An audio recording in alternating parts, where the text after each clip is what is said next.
Magandang umaga mga kabay. So yan, meron po akong estimate ngayon dito mga kabay. DWD 014 38, wala po itong hammer. Bali ang sira lang niya mga kabay, ito yung chuck. Ayan po, naiikot na lang, ayan. Tapos may basag na rin po, tsaka pudpud na po yung ngipin niya na tatlo. Tsaka hindi po pantayan mga kabay. Naiiwan na po yung isa. Ayan po, tingnan nyo po. O, diba po, hindi na pantay.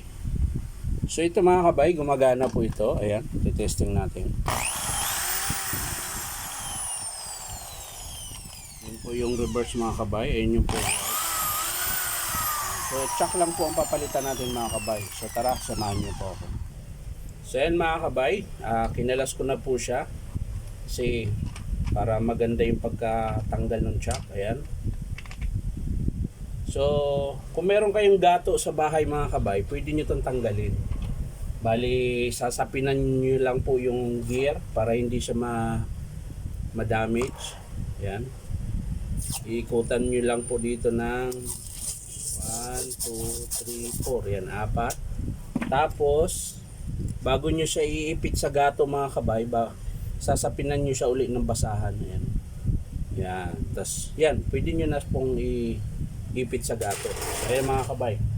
Ayan po yung gato ko nasa dulo. Kita nyo ba mga kabay?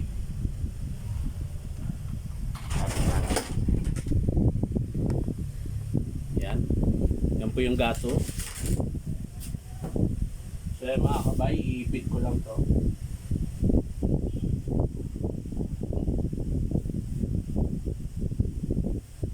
Ayan. Tapos vice tray. Yan. Ito lang po yung gamit.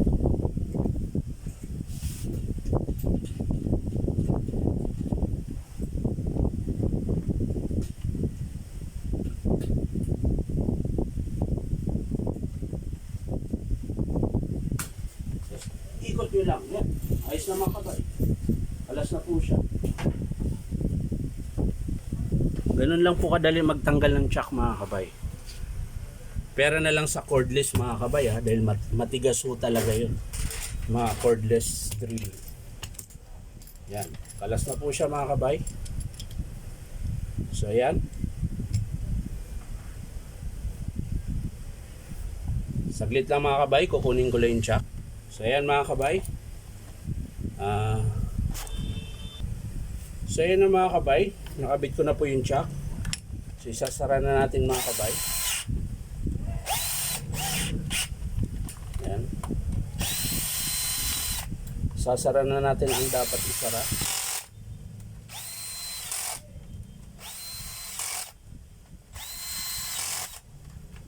Tapos ihigpitan nyo lang yung chuck mga kabay gamit ang susi. Yan.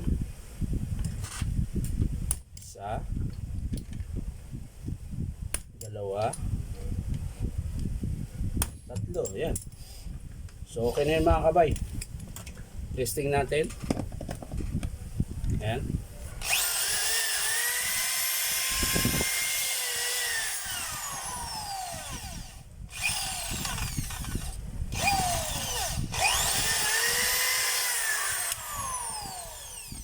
So ayan mga kabay. Bali ang pinalitan natin is chuck lang po. Ayan. So, yan lang po mga kabay. Maraming salamat sa panunood at pa-like and share na rin po. At syempre, paki-subscribe din po ako sa aking YouTube account na Inom Tabay. So, bye-bye!